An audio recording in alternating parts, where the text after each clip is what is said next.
na yan. Hirap ko na yung tol, wala akong Sabit helmet. nyo na yan. Problema ba namin yon? Oh. Huwag kang magalit po. Huwag kang magalit. Hirap ko na yung helmet na yun. Wala akong helmet. Oh. Huwag kang magalit. Ba't Hindi nagagalit ka ba? nagagalit. Sabi ko lang na bakit wala kang helmet? Kasi nga nag-ride siya. Pag nag-ride ka, kailangan mo ng helmet. Mahirap lang. Hirap ko na nga. Ayusin natin si Kuya Bal. Oh. Sabi yung walang helmet. Siyempre, si Kuya Balwick to. Hindi naman pwedeng ano to eh. Ito na.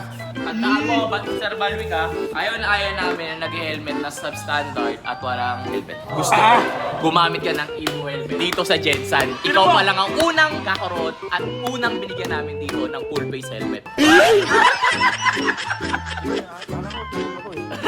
O, tingnan natin, Sir ha. Ito kung kasya-kasya. Sinasabi ko sa'yo. Go, brum brum.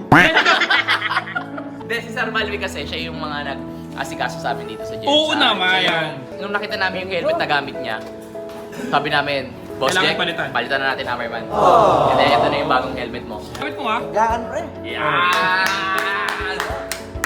Hindi ko alam paano ko ipasasalamatan eh. Boss M. Oo. Eh, hindi ko kalain galing pa sa mga big boss to eh. Ulo, naiiyak tuloy. Ayun, naiiyak tuloy. Let's go!